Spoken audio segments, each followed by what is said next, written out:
Hello, Internet! Welcome to episode 196 of the Assorted Calibers podcast. The Sacramento podcast is a little bit for everyone. I'm Weer'd, and with me, as always, is the very lovely hostess, Aaron Paulette. How you doing, Aaron? I'm trying to shake a headache, and I'm slightly grumpy. I'm going to try not to let it affect me, but if I start just getting like this, you know, it's nothing personal. It's just a combination of my head hurts and I'm losing my patience. Yeah, there's the days when you're the bat, and there's the days when you're the ball. And today was one of the days when I was a ball too. So let's see what happens here. Oh, what's the worst that could happen? Oh, well, you went and said it now. Yeah. So yeah. I woke up grumpy for no apparent reason and just having trouble getting out of my own way. And then, then I read a bunch of the latest news. So you know what? It is looking like, well, we're definitely going to have 2 info dump episodes in a row. I don't know if we're going to make a habit of this or not, but oh, good Lord, the 2A news is coming thick and fast, and at least last week, I feel like about half of it was good, and most of this is not. Yeah, alright, so let's just take that running leap right into the brick wall. So we are recording this on the 11th of April. And by this point, you folks know that Biden had an announcement, and there was a whole lot of wargobble about guns and ghost guns and ATF director and things like that. And my reaction to a lot of this is just to start drinking. Yeah. Okay, I've got one thing to say about this when we start getting into the ATF, but I'm already starting to lose the will to live. So, Weer'd, I'm tagging you in. Yeah, so where to start on all this? We'll talk about the Steve Diedelbach. I don't even know how he pronounces his name. I don't care. I don't know how it's pronounced, but looking at it, I would say Diedelbach. Yeah, and one thing we can know for sure is Biden also does not know how to pronounce it, because I definitely watched the speech he gave where he announced him, and there was a lot of warble. You did the thing better. like I didn't think you could pronounce that meme of the dog drinking from the sprinkler. The trick is to kind of make a gargling sound in the back of your throat. But yeah, he's appointed him. He's surprise, he's anti-gun. He is not quite as anti-gun as David Chipman, which is a very low bar, let's be honest. That is a very, very low bar. Literally, David Chipman was an anti-gun. It was and is, still currently is, an anti-gun lobbyist. So yeah, there's that. So compared to the absolute horror show that is David Chipman, Diedelbach is merely bad. Yeah, no, I literally, while reading up on this guy, I found Stephen Gutowski linked an NPR interview that he did, and I clicked over onto that and then recorded it, and it's sitting in my Fisk folder. So we will be hearing his voice sometime at a later date. Luckily, it's a very short interview, so it won't be a super long Fisk, but it's there. So there's this guy. He's the head of the ATF. Honestly speaking, this is it's bad. It's not great. He's not a good dude. He's not the type of person we want to have at the head of the ATF. He's also exactly who we'd expect Biden to nominate, especially since he had the absolute gall to nominate David Chipman. And again, as I said with Stephen Gutowski when I was interviewing him about Chipman, is like one of those, there's no way the White House didn't do like a basic background check on Chipman and got some of his personnel records and saw, oh, he's been, formally disciplined by the ATF for issues of a racial nature. In this time of heightened racial tensions. Perfect, nominate him. So, yeah, this is... I wonder if there'll be more stuff. But furthermore, the ATF hasn't had an acting director, or hasn't had a director. They've only had acting directors for... Jeez, I don't even remember. I think we talked about it a while ago, but it's been years and years and years and years. I think it was under George W. Bush was the last time there was an actual director at the head of the ATF. So, well, then that would be 12 plus years. Yeah, exactly. It was that was it. We discovered it was part of the Patriot Act. There's actually was a good thing that actually was in the Patriot Act. It's a horrible bill. I hate it, but within it, there was a statement that the head of the ATF and a few other positions needed to be confirmed by the House and Senate, and we just didn't do that ever again. So, yeah, but that's of the least concern because, again, the chance of this guy getting confirmed is just by the raw numbers is low. We'll see. Maybe if there's no skeletons in his closet, maybe, but I don't know.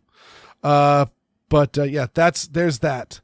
The worst part is President Biden was announcing plans to crack down on quote unquote ghost guns, most notably stating that like the kits that I think we talked about in like the last round table, the kits where it was an 80% receiver, and then it would also come with, a magazine, a fully assembled upper with sights and all that. So you could just, take out the gun, take out all the parts that aren't a gun, take out the one part that is 80% on its way to being a gun, finish off the work, and then you can assemble a gun there with all the parts that you had in the box. Well, that's now magically considered a firearm. And to, I think, cement that even further, instead of just making it hand-wavium, the ATF has issued a new ruling on what constitutes a firearm, namely what is a receiver. And I'm not going to dive too deep in this. I talked to Benjamin Bratt, and he's and so we're just sitting down with him tomorrow. Actually, we'll be talking about that because I started wading through the actual ruling. The summary is not very clear at all. No, the summary's not. I read it several times, and they're talking about grandfathering in split receivers, and they make it clear that this applies not only to the AR-15, but basically any semi-auto pistol with a slide, but they don't actually talk about what they do, and I don't know, maybe I'm lazy, but I'm not going to wade through a 360 some odd page PDF of ATF doublespeak to try and figure out what it is, especially when I find out that an actual firearms lawyer is going to be talking about this. That's exactly where I went. But that is the rough cut that I've got is that I am not an expert. I am only skimming what other people are starting to point out. But yes, it appears that at this exact moment, this ruling changes nothing. It will change things going forward. It's my understanding that it is not only grandfathering guns that exist right now. So therefore, actually, ironically enough, we're doing handgun radio, and Ryan actually just got an AR upper as a promotional thing from one of our sponsors, and so that just got mailed to his front door, and I'm like, woo, God, that just went under the radar. But I believe it's my understanding that AR-15 upper receivers are forever not firearms, at least until they change their opinion again. Because again, this is not law. This is just the ATF. The ATF can't make a law. They can't change the law. They are just ruling on how they interpret the existing law. They're just changing their interpretation of a regulation they enforce. There's absolutely nothing shady about that. Not at all. No. So it's my understanding that this doesn't change anything. And in theory, if someone wants to come out with a new brand, like if, some company that doesn't make it, like Car Arms suddenly wants to make a Car Arms AR-15, they will not have to submit any new, any of these new rules. But if someone comes up with something like like the Scar 16 when it came out, which is a novel approach to a gun that is AR-15 like, but also at the same time entirely not an AR-15. The Remington Bushmaster ACR. It's not an AR-15, but it has a lot of AR-15 like features, including the way that the upper and lower mate together and the modularity of it. Well, it may not be so modular, and I don't know exactly how that plays out. And furthermore, if another company wants to come out with a striker-fired pistol that is not a Glock, that is not an M&P, or various other old technology, grandfather technology, now it sounds like the slide is also now a receiver because it has crucial firing components in it, namely the striker and the chamber. The thing that gets me about this is that the first, to my knowledge, I'm sure there are going to be some people who go, well, actually, but to my knowledge, the first semi-auto pistol was the 1911. And that was made in the year 1911. It's over 100-year-old technology. This pistol outdates or predates the ATF. The ATF has had, 60 some odd years? And they're only just now it seems to me that there should be some sort. Okay, I know. I'm trying to advocate for common sense in government, and that's ridiculous. But it seems like there ought to be some sort of common sense. It's like, look, y'all, you had plenty of time to deal with it. It wasn't a problem for decades and decades. It wasn't a problem when you first came into existence. Why is it suddenly a problem now? No, shut up, go away. Mm-hmm. I will actually, there's a bunch of stuff before the 1911, though you're not too far off. But whatever. I had the Borchardt is generally considered one of the first semi-auto pistols to really hit mainstream. And I believe that one is close enough to the Luger. I know the Luger pistol, the P08 Luger, is absolutely a self-contained firearm entirely in the upper, even though the lower is, I believe, the serialized component, though I may be wrong on that. But either way, yeah, this technology, I've got a Colt 1908 25 that was, first invented designed in 1908, and it is a striker-fired pistol. It has all of the aspects that a Glock have, and what these guys are saying is this is really, really weird technology that supersedes existing gun law. And no, it existed before you did, you idiots. Yes. Yeah, when we were talking about this before, and maybe this is something you'll want to go into in more detail when you talk to Mr. Blatt, but you had the theory, and I can't even really call it controversial, but you stated that you think that the plan here is to choke the firearms industry to death. Mm-hmm.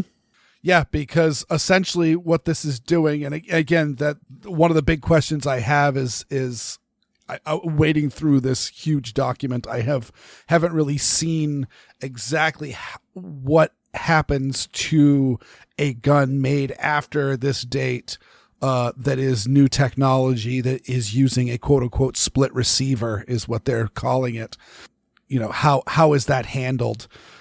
Because you could take the slide off of one Glock and put it on another Glock, and you can mix and match them and do all sorts of stuff with it. And what is that? If you take the slide off of one Glock 19 and put it on another Glock 19, well, if those top slides are matching serialized, or are they two separate guns? Do you need to do two background checks? I don't know. But either way, it's going to be a royal pain in the butt for a company to make another gun like an AR-15, especially since one of the whole reasons why the AR-15 is so amazing is that you can have one lower receiver and 5 or 6 different uppers. You can have one with a long barrel and a high-powered scope on it for longer range shooting, and then you can have something with like a red dot, and set up for with a shorter barrel for close range, and then you can have it in 300 blackout and 450 Bushmaster and 50 Beowulf and what is like 22. I mean, you could just mix and match and change it around all you want, because that bottom component is just the fire control group and everything else can be changed. And that's awesome. And the ATF is kind of saying, well, we're going to make that a pain in the butt. And so it's going to essentially tie us to this olden technology. Glock's going to be fine because they've been making the same gun for 40 years. They've just been making it bigger and smaller and different dimensions. And the AR-15, we joke about, going to the trade shows and, oh, look, here's another table filled with AR-15s. Yawn. And then suddenly somebody comes out with something new and they're going to say, okay, well, you're going to have to play all these new rules that make absolutely no sense, that I can't even figure out what the heck they mean by this. So yeah, that's exactly what I think it is going to make it so that companies are forced to just make old technology, just different versions of what we've already got, and essentially freeze everything in time. The irony of all this, and I'm certain they haven't considered this, is that if they are successful, then large portions of the firearm portion, the F part of the ATF, is going to go away. And with that is going to be a resulting loss of funding and manpower, which is ironic because one of the first things any successful government bureaucracy does is make sure that nothing happens to shrink the bureaucracy, because you want to be there forever. And if suddenly they don't need all of these, firearm agents working at ATF, I mean, look, I'm not going to be saying that they're going to fire them because, Lord knows the government is very stupid. It might result in a crackdown on alcohol or tobacco or whatever. I don't know.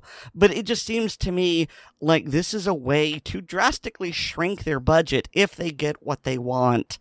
And, if it weren't for the fact that they would do amazing damage to the country and to law-abiding citizens and to our technology base, I would be sitting here laughing at the long-term implications of them doing this to themselves. But it's just not that easy.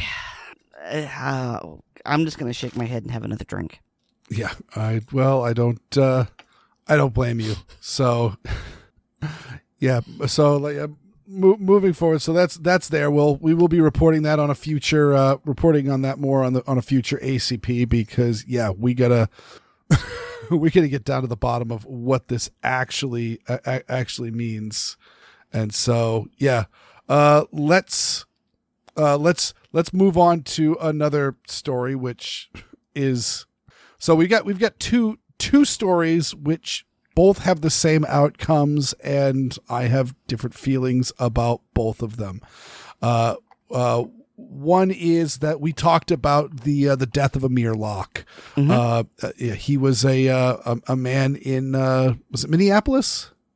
Is it Minnesota? I think so. I'm not sure. At this point, I'm just willing to ascribe any sort of bad police action to Minneapolis, but I'm probably being mean. Let's see. Yes, Minneapolis. Minneapolis. I knew it was Minnesota. But yeah, he was sleeping on his, I believe his brother's couch, and the police were serving a search warrant. They'd served a search warrant for like multiple units in this apartment complex. and they were given to them as no-knock warrants. So they keyed into the unit. They were looking for actually Mr. Locke's cousin, who was wanted for murder. They have since caught him, and he is not a great guy. He's a heavily gang tied in, and this appears to be a gangland assassination. The person that was killed, she was a drug deal, related killing. And so, but they were looking for this, this cousin who was, I think, 16, 17, 18, young teenager. And they keyed into this apartment. They had their flashlights going.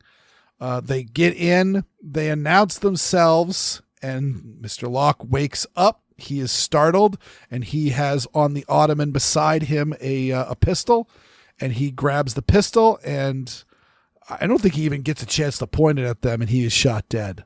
And they're ruling that this is they're not going to charge him on this, and I don't like that.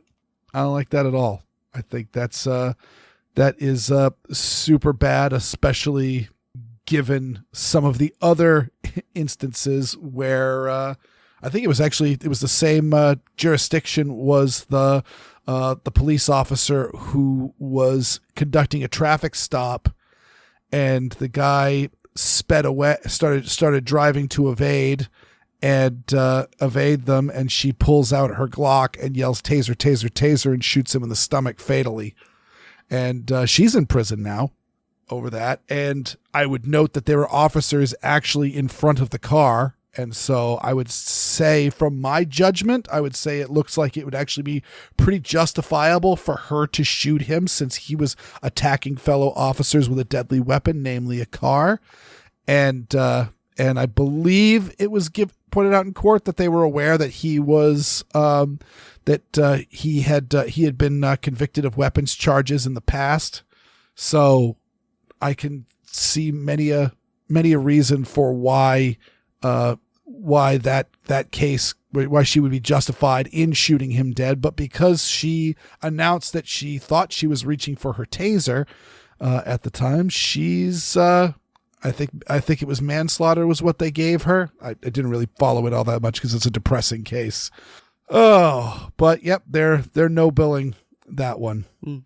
So I brought this to your attention, and this is thematically related, if not actually related. So there has been a ruling by the Fourth Circuit that you can answer the door armed. And a lot of people are going, well, duh. And I want to bring this to people's attention because I hadn't heard of this until I read this AmmoLand article. So there's a case called Nibs versus Mumford, which is a case out of Ohio. And in 2018, I'm just going to give you the brief outline here. In the early morning hours of Sunday, April 29th, 2018, Macon County Sheriff's Deputy Anthony Mumford Jr. shot and killed Michael Scott Nibs. Now, what's important about this is that it was a very late hour or very early in the morning, depending on how you want to look at it. The deputy responded to a report of some sort of disturbance. I can't find it anymore. My head's hurting. The point being, he did not approach with his lights or siren. And he was looking around the Nibs household with a flashlight. And the homeowner, who apparently noticed this strange person walking around with a flashlight, while still inside his home, racked his shotgun. Now, what's very interesting is that the articles that I've read say that there's a dispute as to whether or not the shotgun was aimed at the deputy. I find that interesting because I haven't found any other witnesses to the shooting. I freely admit I could have missed something because I came up with this pretty close to the last minute here. Mm-hmm. But the point being is the articles make a point of saying it's in dispute, and really, it seems like it would just be what the deputy said.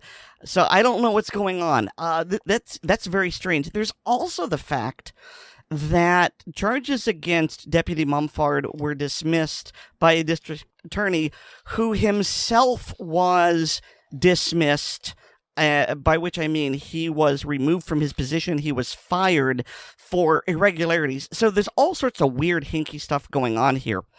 But the point of this rambling story, as I sound a lot like Weer'd here, is you've got a deputy who's acting kind of suspiciously.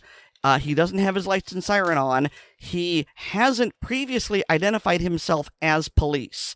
You've got a homeowner indoors who has a shotgun, who racks the shotgun. The deputy, according to him, says that he's police, but there's really no way for the homeowner to identify him. And God, it's not like we don't have criminals or other home invaders pretending to be police coming in. And so when he hears the homeowner racking the shotgun, he, short version, shoots through the door, through the window, and kills the homeowner. And the upshot of all of this is that this was kicked up to a circuit level court, and the court has stated that the mere possession of a firearm by a homeowner is not sufficient to justify the use of deadly force by officers. That there is a right to come to the door with a firearm. Mm-hmm. Officers must identify themselves as officers to gain qualified immunity. That's really important. Merely a verbal announcement without visual confirmation is not sufficient to gain qualified immunity. So if they shout that they're cops, that's not enough. You need to be able to see their badges, their identification, at the very least some sort of flashing light. And, and the fifth point, sufficient precedent exists for officers to be aware of their duty in these situations. In other words, they need to know about this. And while it is tragic that Mr. Nibbs was shot and killed, it's, I don't know, refreshing, I think, is a good way to put it, that this was actually escalated and a circuit court ruled, I don't know if you want to call this in favor of citizens or against the police, but I really like that bit about how qualified immunity is not going to apply if the police don't properly identify themselves. And for people who don't know, qualified immunity is that almost magical statute which says that the police can break the law in pursuit of enforcing the law, and they are immune from prosecution. The classic example is if they are chasing a speeder, they may also break the speed limit. Presuming, of course, that they've got their lights and siren flashing and things like that. You know, we recognize that they are enforcing the law. And so qualified immunity has been used to get away with a lot of stuff. And this is a step in the right direction. I don't know if this is going to be further appealed en banc, if there's going to be a circuit split, but this is definitely a case of something good coming from something awful. Mm-hmm. And one quick correction. This is actually North Carolina. I was actually reading the circuit court thing, and the circuit court is really just listed towards the entire circuit. And I saw Ohio and thought that was good enough, and it wasn't. So apologies. But yeah, and yeah, this actually is a great dovetail. I didn't actually make that connection when you were putting this story in the show notes. That yeah. The fact that the police came in, it was a dark apartment. They had their police flashlights, which are quite bright, that room thing. So the police are going to be silhouetted, and he's not going to be able to identify them directly because these lights are being shined in his eyes, and he is going to reach for the gun, which is beside him, which he legally owned and had every right to have. And they did say police. I could argue that if you're fast asleep and get woken up out of a dead sleep, how aware are you of what the people are saying that woke you up?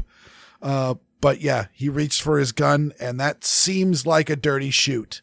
And in fact, this is, so we'll see where this goes. Mm-hmm. Hopefully someone will make this connection and appeal to a Supreme Court on this nonsense no bill charge, because this definitely seems like a wrongful death. And another reason to get rid of no-knock warrants, because it was an apartment. What's if the the murder suspect was in the apartment, which he was not, what's he going to do? Stake some people out at the fire escape and then knock on the door. Or get him as he comes out to go to work. Oh yeah, exactly. Yeah. Come in the middle of the day. Get everybody as they head out to go to work or things like that. And then if they think everybody's gone, then do your no-knock warrant and what you think is going to be an empty apartment. But yeah, this was nonsense. And a different kind of nonsense is we talked about it was it the last show? I think it was the last show. Yeah, I think we did briefly talk about it. You're talking about the Porch shooting in Texas, aren't you? Correct. And that too, the grand jury has declined to prosecute. And that one I'm feeling much better about. We've talked about this and saying that it's not a righteous shoot, I think is the best way to put it. It definitely is a case of a whole bunch of people acting badly and making very, very bad choices that resulted in one man's death. And there's certainly a whole bunch of responsibility to go around. And I would not be surprised if there's going to be a civil suit after this because of said responsibility.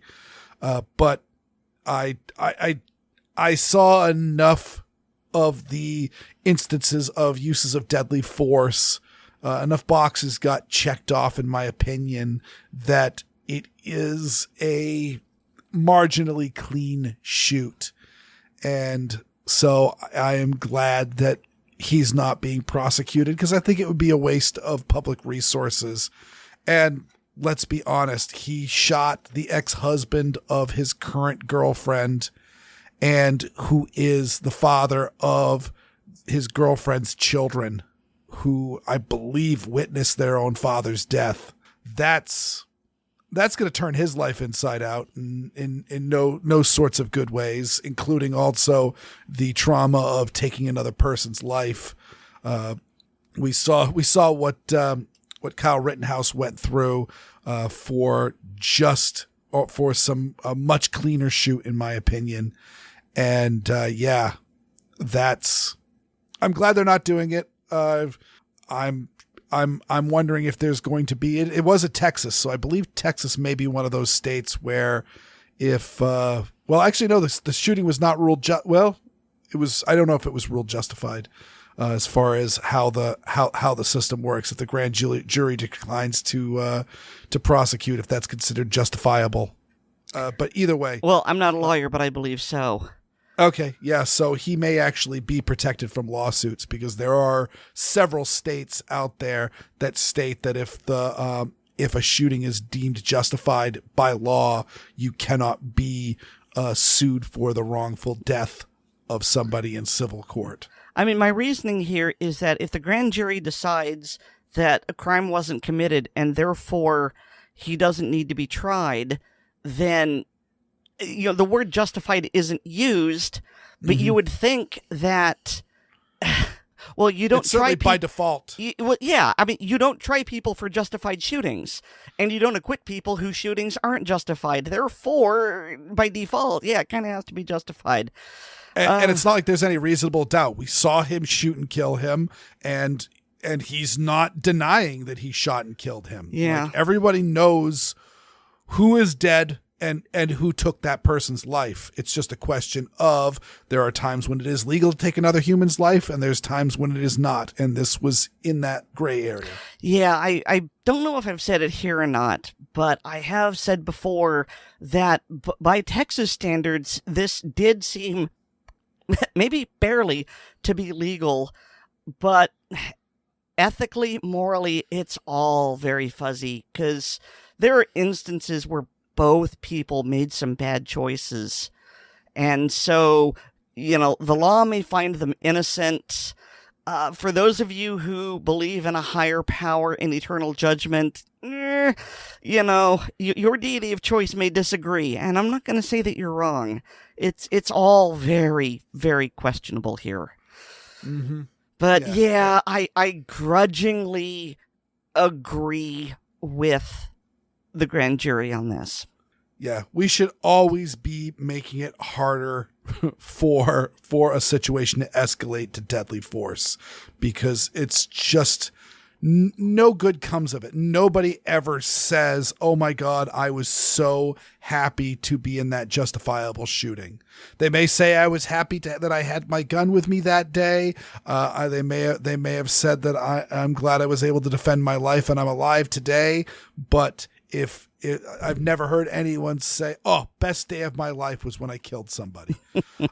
And so this is one of those instances where, like, my overall statement is, you turn to the guy and say, "The kids aren't here. Get off my property. You are now trespassing." And then instead of going inside and getting a carbine and running them off that way, you call everybody else inside, shut the door, and lock it. And then you can get the gun. Absolutely get a gun if you don't have it on you already, because now you're inside your home. And if he chooses to do anything but leave, call the police. And if he attempts to break into the home, then it is a clear-cut case of self-defense. Somebody is attempting to force entry into your home after you've told them they're trespassing. Yeah, shoot them. They're not there to do good things. And so, but in the instance of coming out onto your porch and leaving away from a confrontation and coming back to a confrontation, just red flags, red flags, red flags. Don't be that guy. I personally would have called the police much earlier in that timeline, but yeah. All right, so here's another, I guess, interesting story is a good way to put it, is that a couple of days ago at the time of this recording, there was, actually, no, it was, I think it actually had happened by the time we were recording for the last show, but nobody was reporting on it. It was not really national news. It was just a blip on the news wire. There was a mass shooting in Sacramento, California. I believe it was at a concert. Like I said, I actually don't even know that much about this because, again, nobody's talking about this story. They say it broke out at 2 a.m. at a popular nightlife area. The big thing that's going through is that it is strongly suspected. I don't think it has still been confirmed as of yet, but it sounds like the shooter may have used a full auto Glock or similar gun. And it's certainly something I've been seeing a bunch of recently. I don't know if you've been seeing these videos too, but videos are popping up of gangland shootings where people have either bought, because I know there have been some instances where some of these Chinese-made airsoft, quote-unquote, airsoft upgrades exist, where you can convert your airsoft pistol into your airsoft Glock replica into a full auto airsoft Glock. And it's not all that different from an actual Glock auto sear. And then, of course, also you can 3D print these things, and those that's not going away. And, of course, the ATF honeypots on wish.com. Absolutely. Yep. And so, yeah, these auto-seared Glocks are starting to show back up. I've got a link to the trace where they are just clutching at their pearls with all that. And they're making it sound like it's actually a big deal. But Aaron, have you ever been lucky enough to shoot a full auto Glock? No, not a full auto Glock.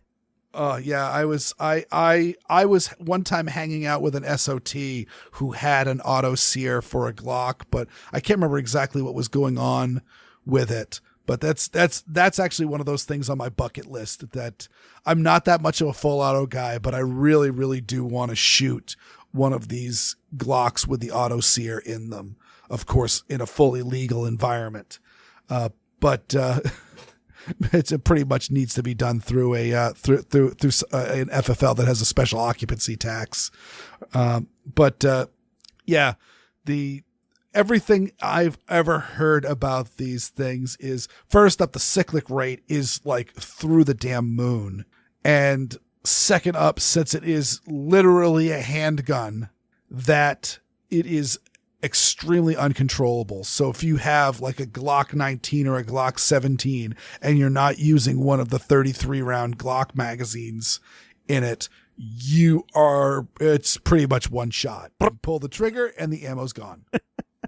And hopefully the gun's still pointing in that direction and it doesn't turn around in your hand and one of the rounds goes up your nose. And so, yeah, and I would note, like, yeah, when I do get a chance to, I'm not like having like a 17, or 20 round magazine in the gun for start off. I'm going to be like, all right, cool. Put 3 in and let's see let's see what it does. And I'm going to hang on to that thing like it's a live cobra.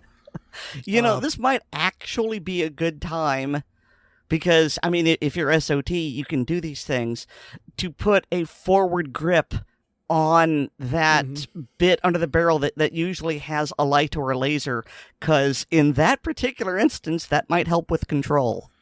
Yes, and if you actually look online of people shooting full auto Glocks, you will find that I bet you it's 70% of them have shoulder stocks attached, because you want to tuck that sucker into your shoulder so that you can get another point of contact.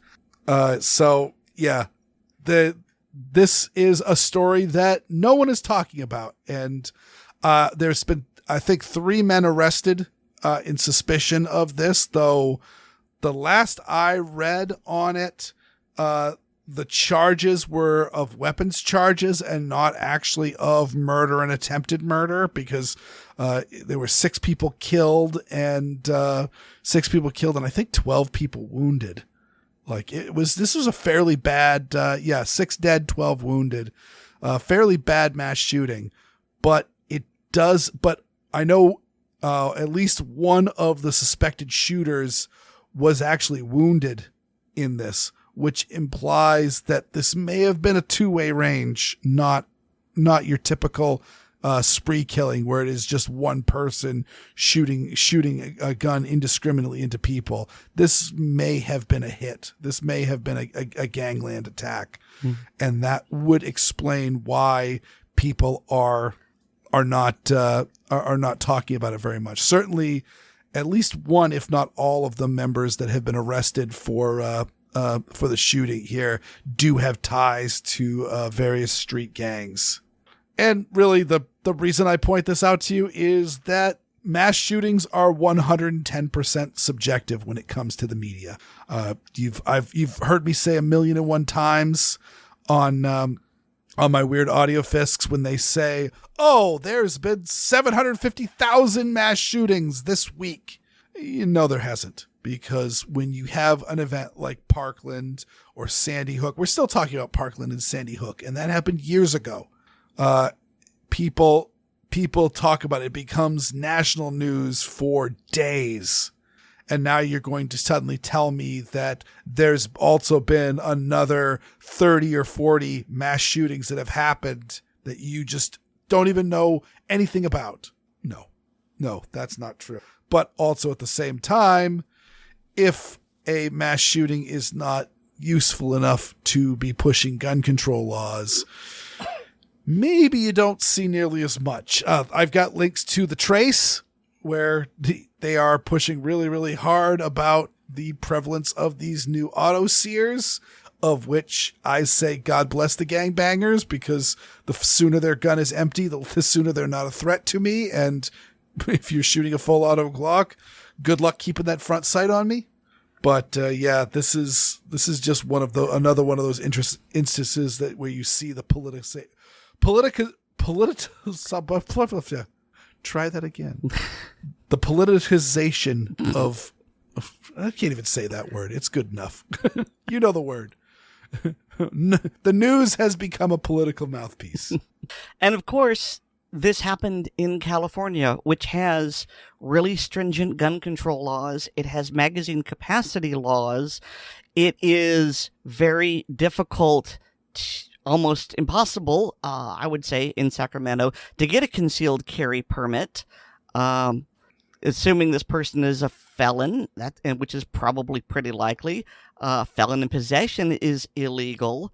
And of course, since 1986, creation of new machine guns has been illegal, as well as ownership of the auto sears. So, again, I mean, I really wasn't counting on my fingers, but that was what? Half a dozen laws broken already. Plus, of course, the illegality of assault, murder, intent to murder, all of the other things. They've also got 3D printing. They've got their goofy ghost gun rules where there's going through. So, I mean, number one, it's completely illegal to print an auto sear of any kind, period, full stop. Doesn't matter. Like, I don't own a Glock, but if I printed or somehow acquired a Glock auto sear, that would still be illegal. I don't own an AR-15. If I got my hands on a lightning link that was not, that I didn't pay my tax stamp on, that would be illegal for me to do, even though I don't have, it's just a piece of sheet metal and I don't have a gun to drop it in to make it go burped. But that is how the law is written. Just possession of an auto sear is completely illegal. So the moment you print one, if this was a 3D printed auto sear, is when it becomes a crime.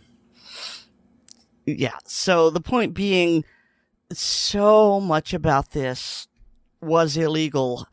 I'm honestly surprised that we haven't heard more blood dancing, waving the bloody shirt and saying we need to pass one more law. Maybe we can start hoping that people are starting to see that criminals are going to break the law no matter how many laws there are. Yeah, it's almost like they don't care. Almost like. It's almost like they don't pay sales tax when they sell their drugs.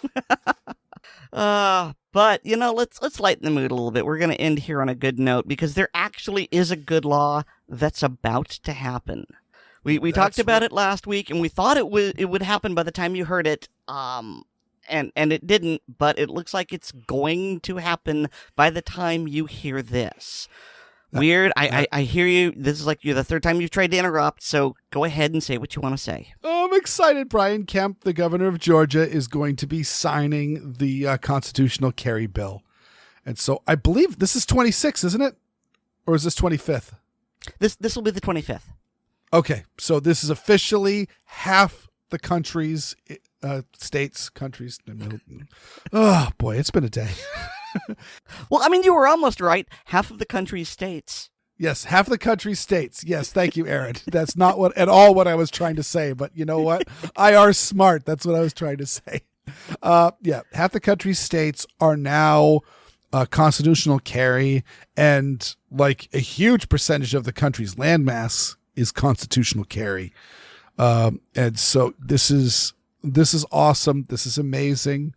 This is good for you too, Aaron. Oh, definitely. Because now I think every state touching Florida is now constitutional carry. And then also, if you want to take a boat across the Gulf of Mexico, unless you go to Mexico, which is Mexico, you're bumping into Texas. Yep. And they are also constitutional carry. So that certainly was what got New Hampshire going. Because New Hampshire, I was like surprised that they were honoring their carry permits for as long as they did. And then Maine turned it. And so Maine, Vermont, and New Hampshire has a border with Canada, which is Canada. And New Hampshire has a border with Massachusetts, which is Massachusetts. And so they went, seriously, what are we doing? And of course, also we have the Ron DeSantis calling for constitutional carry in Florida. May not happen, but it is better than nothing. Agreed. And I know that he wants to sign it, but I'm just over here being very skeptical about when that's going to happen. If that's going to... Well, it will eventually.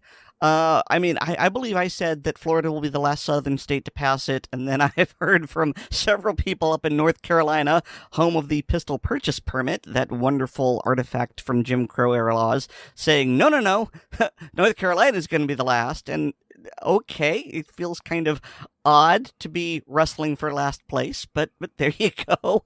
And seriously, North Carolina, like, I keep having a Nelson Mandela effect with the pistol purchase permit. I keep thinking that, oh yeah, a couple of years ago they repealed that, but no, they still haven't.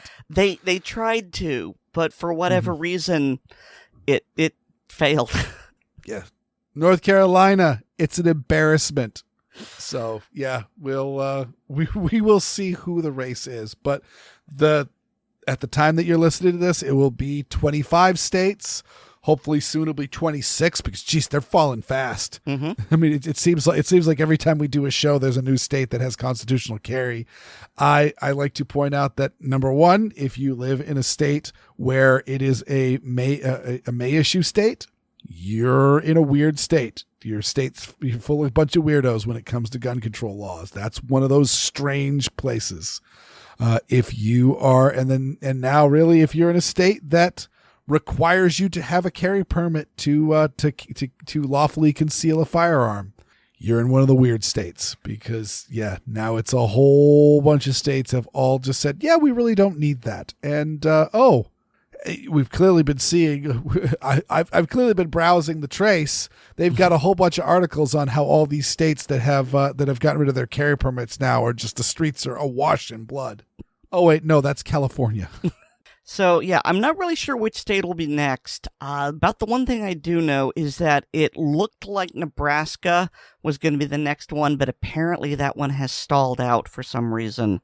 So, just looking at the brief headlines here, about 3 to 5 hours ago, it looks like the Nebraska legislature, shut down that bill. So it's not going to be happening this session, but maybe next session.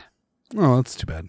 But still, they're getting close. It's becoming very normalized, and that is an amazing thing. I mean, we've seen the same thing with recreational marijuana. A couple of states had the medicinal stuff, and then a few states did switched over to recreational, and now a whole bunch of states have switched over. So now that it's one of those, like, I have to look it up. Like, oh, is marijuana actually illegal in this state?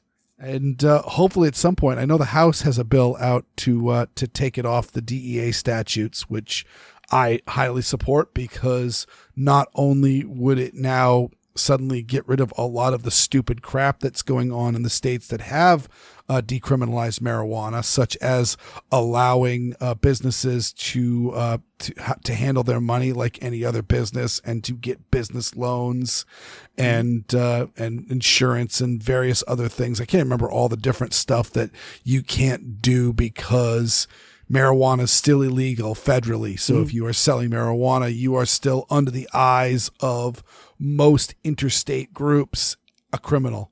So we will see what happens with that. But again, if it suddenly gets decriminalized, hey, guess what? If you live in Texas, where marijuana is not at all legal, it will still be not at all legal, because it's not like the kids that are getting busted for a dime bag of dope in their pocket. It's not like they're getting arrested by the DEA. They're getting arrested by the local cops, because they're enforcing the local statute that makes marijuana illegal. So, even if they just moved it from a Schedule I controlled substance to a Schedule II, which would then, admit that there is a medical use for it, and then it could join drugs such as, morphine, opium, codeine, hydrocodone, things like that. Just doing that would make a big difference. I don't want to step on the third rail with that, but like as my life in the pharmaceutical industry goes, that, honestly speaking, medicinal marijuana pisses me off. I don't like it because it's just so drastically different from every other pharmaceutical drug out there, as far as its administration and its how it is consumed and its concentration and all of that stuff, that It absolutely has medicinal properties. I'm not arguing with that. So does the martini that I'm drinking right now. There are some medicinal effects to alcohol, but I am not saying that I just drank a glass of medicine. I drank a glass of martini. And I think that it is perfectly fine for people to use marijuana medicinally, but the solution to that is, instead of making it medicine and dealing with all the stuff that it doesn't do as far as FDA approval of drugs, just make it legal recreationally so that people could just use it and use it how they feel fit. I agree with you. I was just simply saying, if the government didn't want to take that drastic a step, just making it a little less tightly controlled would do a lot of good. Yeah, it absolutely would. It absolutely would. So we have one segment for you. It's a little on the long side, but it is a good one. A friend of the show, Paloma Capanna, has a new book out, and to promote it, she wanted to tell yet another absolutely unbelievable story from the January 6th protest.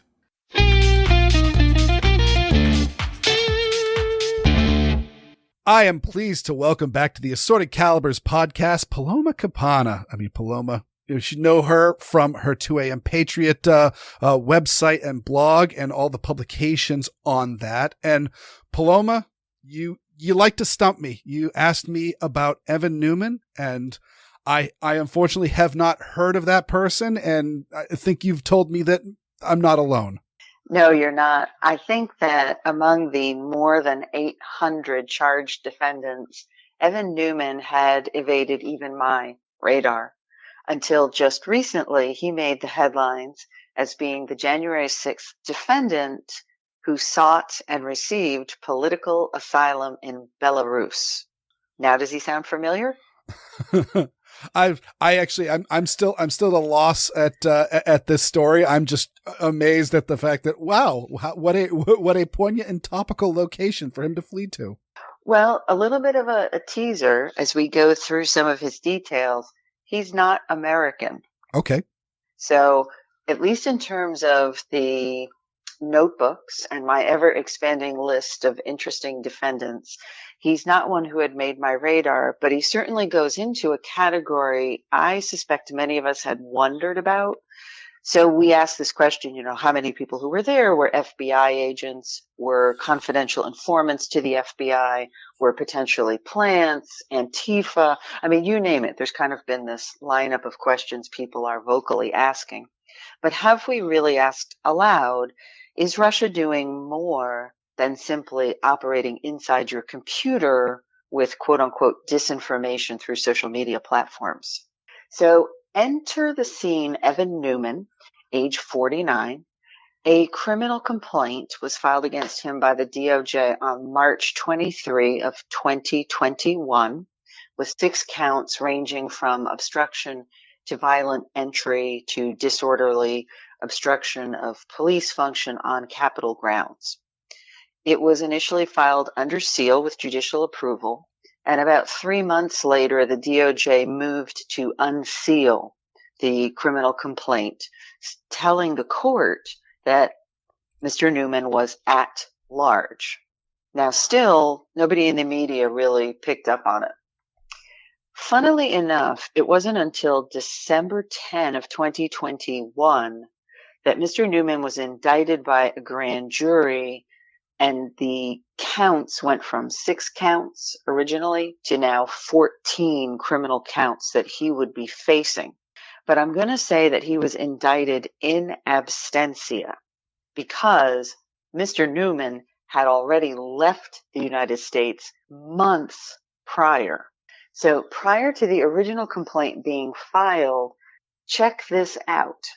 On February 26, 2021, now I'm going to quote you out of the criminal complaint.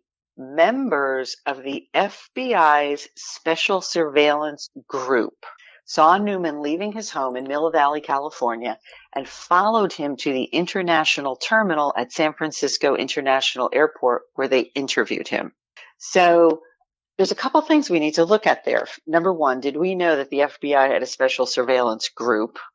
And did we know that that group was actually surveilling, I want to say Americans, but the plot is going to thicken here. And so, keep moving forward. But the second thing out of the criminal complaint that I really want people to look at, so I'll be putting this up on my website, 2ampatriot.com.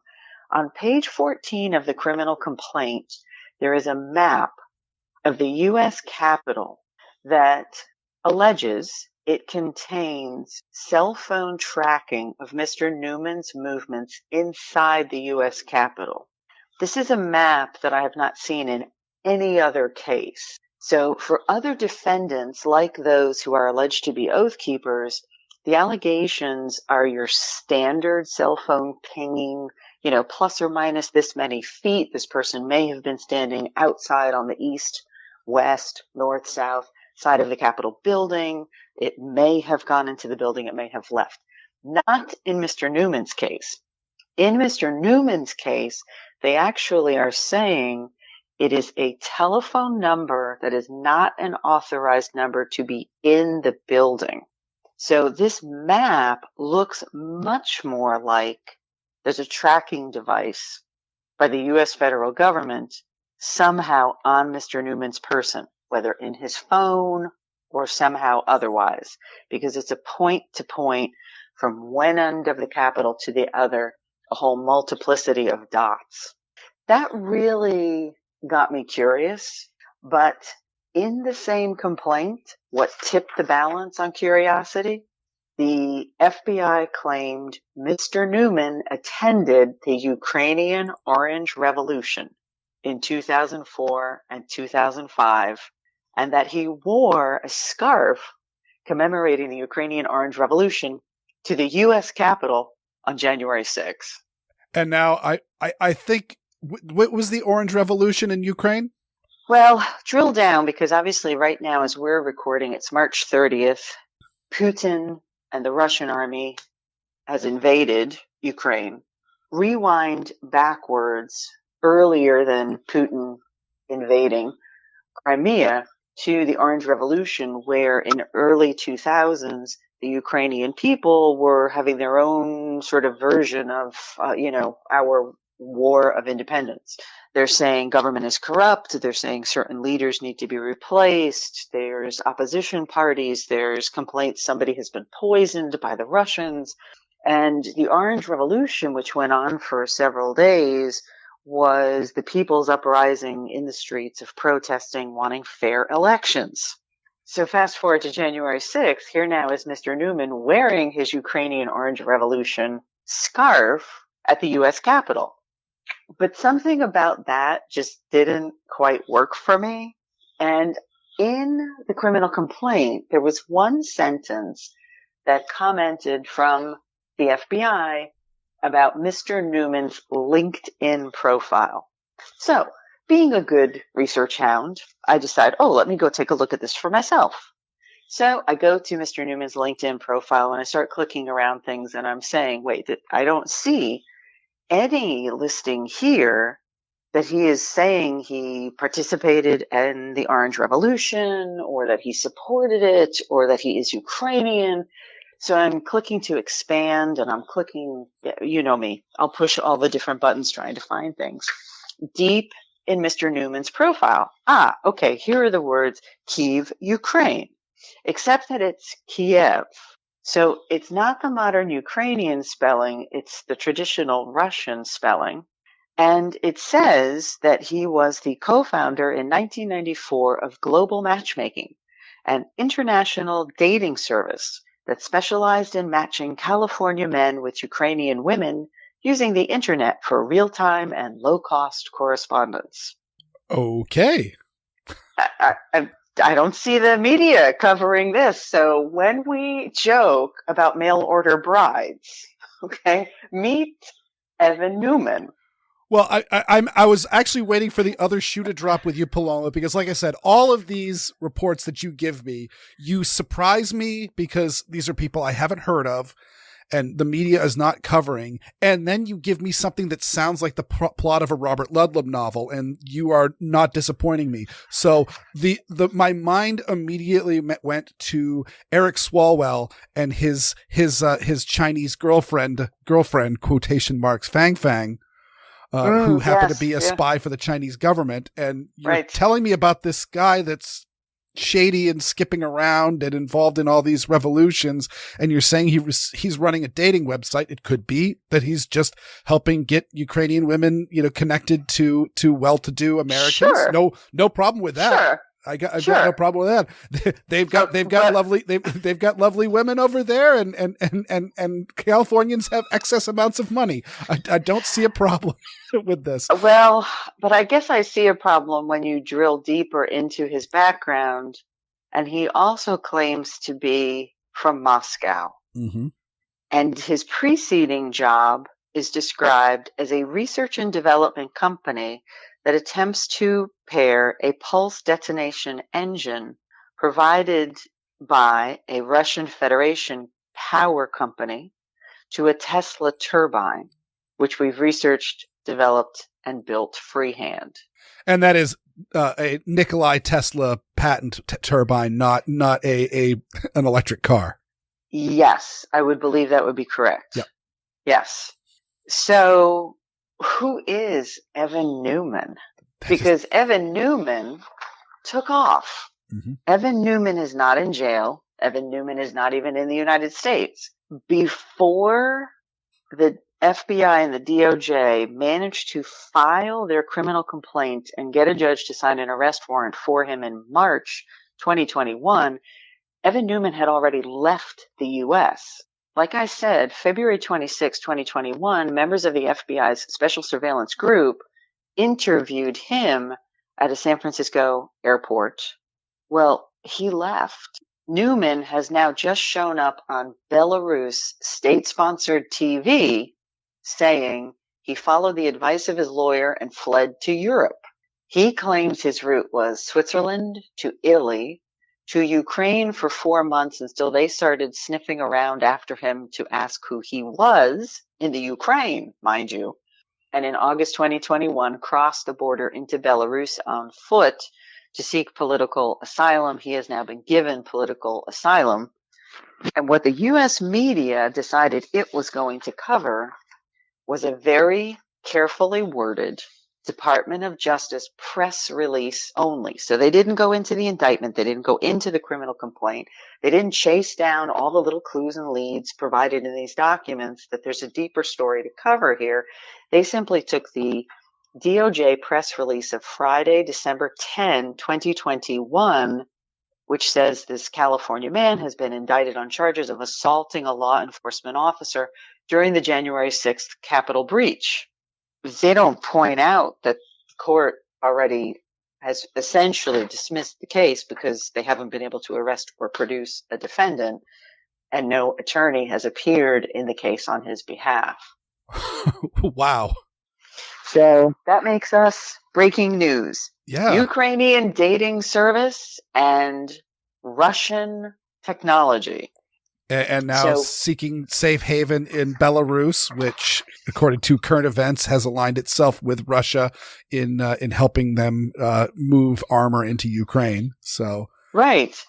And, if you really study Evan Neumann's LinkedIn profile, he's claiming that his job since October of 2019 was to design and engineer the electronics, software, artwork integration, and basic design of a leather handbag that would softly glow, reading the photographs from your phone and projecting them onto the handbag. Huh. I just every one of these little facts, all in light of everything else you've told me, just raises more and more questions. I had a feeling that you might enjoy being introduced to a story and to a case that has essentially blipped and gone. Mm-hmm. Just blipped and gone. Where the real question here, I can't understand. How is nobody not asking the real question here, which is, who is Evan Neumann and what was he doing at the U.S. Capitol on January 6th? Especially since it's all the new hotness to be, bagging on Putin and the Russians and even Russian oligarchs. Absolutely. And furthermore, Belarus is also getting a little bit of that, and Turkey as well, and a few other countries that are getting embroiled in this invasion of Ukraine. And so yes. There's certainly no reason for it to be getting a good leaving alone, but it sure is. And it begs the question why the media is making such a circus out of it. I mean, I get it that the January 6th committee, not even a valid committee, all operating behind closed doors, is making its own circus. But shame on the U.S. media, pretty much without exception, for making a circus where we're not isolating critical questions. So, for example, in my mind, since January 6th, there has been this question of, okay, so there were a few bicycle rack type barriers at a couple different places. Who were the people like an Evan Neumann who is photographed and on video as physically pushing against those barricades, physically pushing them into officers, lifting them up off the ground, using them as an actual weapon, when in point of fact, all you had to do was walk around them. There wasn't a solid perimeter around the U.S. Capitol, but in a couple different locations, you have this display of force that goes on from a few selected people who, at a particular minute on the clock, because all the FBI stuff is down to like the minute, at 1:37 p.m., Evan Neumann puts his hand, upon the metal bicycle rack. At 1:39 p.m., his hand crosses the plane of the bicycle rack into the closed territory. So if you actually read even just a few of these complaints against a few defendants, you can actually start to put together okay, this person didn't arrive until 2:30. Okay, the party at that point is already completely downstream. Somebody getting there at 2:30 is irrelevant to January 6th. I would not even be bothering to charge them. It's a complete waste of the prosecutor's energy. The key question has always been, who got there first? And Evan Neumann, if you put things on the timeline, is one of those who got there first. And look at the questions that we have to ask on who is Evan Neumann. That's the kind of question that we should be asking. Oh, I mean, I am both gobsmacked at the ins and outs of all of this, and also my heart is just sinking on the fact that this has happened on our soil and really isn't getting the coverage of this. Like you said, there's, where is the media? Why is not every group out there reporting on all these details? Because there's so many details available. Right. And even if we take a comparison, think about what went on at the Ellipse with President Trump. The day of January 6th begins with tens of thousands of people coming together, standing in the cold Washington, D.C. morning with the winds starting to pick up more towards the noon hour. That's your official forecast. Waiting 5+ hours of speakers and little musical interludes to hear the president speak. He speaks, people leave, there's no arrests. There's nothing. I've reviewed the Secret Service records that have been released, and it's thousands of pages. I've got National Park Service records, thousands of pages. It's a permitted event. There's nothing exciting.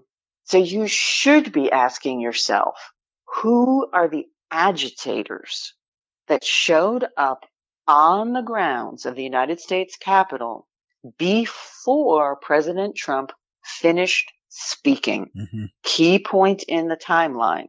The first group arrived to the Capitol before the 1 o'clock hour. President Trump did not finish speaking until after 1:15 p.m. So who were they? Who were these men and a couple women sort of scattered in there?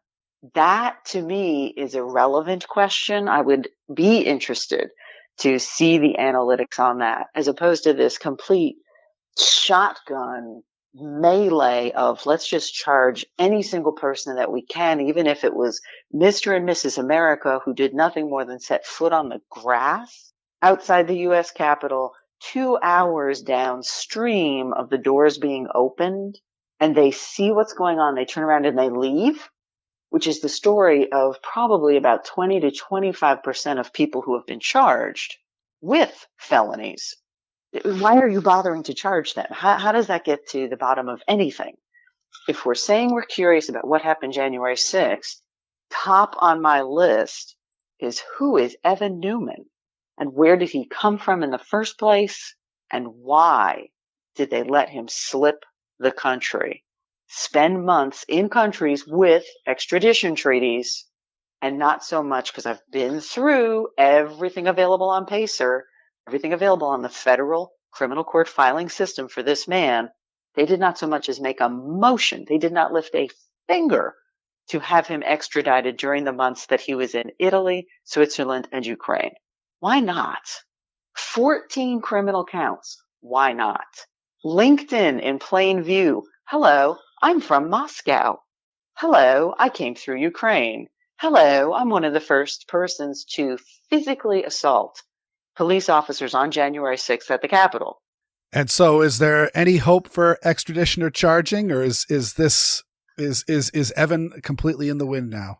Evan's completely in the wind, because on March 11, 2022, the federal judicial assignment system kicked Evan Neumann off judicial assignment.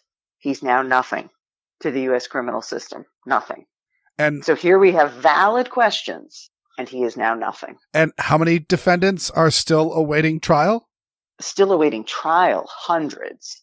Yeah. Hundreds. And of those, approximately 35 to 40, depending what day of the week it is and whether it's Enrique Tarrio in prison or not, who are incarcerated since their point of arrest. Well, Paloma, you are absolutely lovely, but the stories you tell stink. I will take that compliment. I mean, I will take that compliment, Weer'd, because I thought you of all people would find this absolutely fascinating. I mean, look at some of these other words on his LinkedIn profile: co-founder and president of Avi Blasters. And, his language is robotic avalanche control that uses physics and math tricks. I mean, his LinkedIn profile is all but saying, nanny, nanny, boo, boo.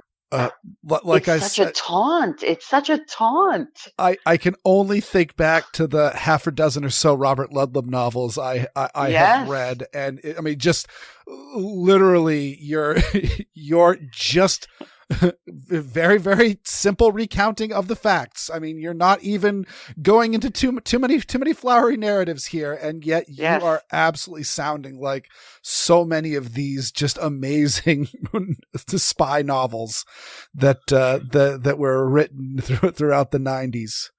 Yes. And I've read so many of them. Yeah. So I think my only comment here is, listen, if you're the next best-selling novelist and you're listening to this segment of Weer'd, Beard, and I want you to start your book with this conversation that Weer'd, Beard, and I are having for the Assorted Calibers podcast. And we want to be portrayed live. You do not have to fictionalize us. Let your book begin with us raising the question and your character taking the lead from here. You have my express permission to use this as the cold open for both a book or a movie. It is definitely a case of fact better than fiction, and I will be following this story as far as I can. Oh, and you will keep us abreast with that, Paloma. And so I think you've already mentioned 2ampatriots.com. You've got a new book coming. Actually, why don't you just give a quick plug for the January 6th 20 things? Sure. So I have a brand new book that should be in my hot hands tomorrow and starting to be mailed. The title is January 6th, 20 Things You Need to Know. Each of the items is a one-page write-up, perfect for you to start arguments at the family dinner table this Easter, perfect for you to photocopy and hand out at parades this summer. Make a photocopy of the different facts and the truth, like January 6th at 1:15 p.m., President Trump's rally at the Ellipse ends without incident. It's a simple but powerful truth. This is what we need to get out there to turn the narrative and start the real conversation. Well, thank you so much, Paloma. There'll be links in the show notes, and it was wonderful talking to you. Thanks, Weird Beard, and thanks to all the listeners of Assorted Calibers podcast.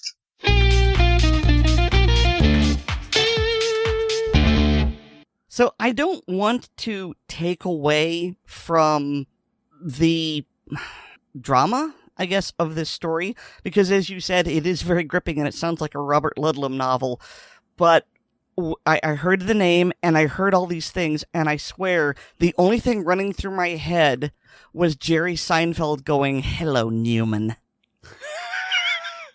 And that is how Neumann spells that. That's I always just thought about it's like Paul Newman, but way weirder. But yeah, Neumann was the scummy villain in Seinfeld who was always up to something, and then now we've got this as well. It seems fitting, I think. Maybe it's just my weird sense of humor right now because of the pain medication I'm on because of my headache. And it ties in so wonderfully with all the current rage of the news, and yet nobody's talking about it. It's so strange, all the things this guy does. I mean, mail order brides and weird Nikola Tesla engines and a purse that will read your phone and do a picture. It seems very much like this guy is a scam artist and he's hopping from scam to scam.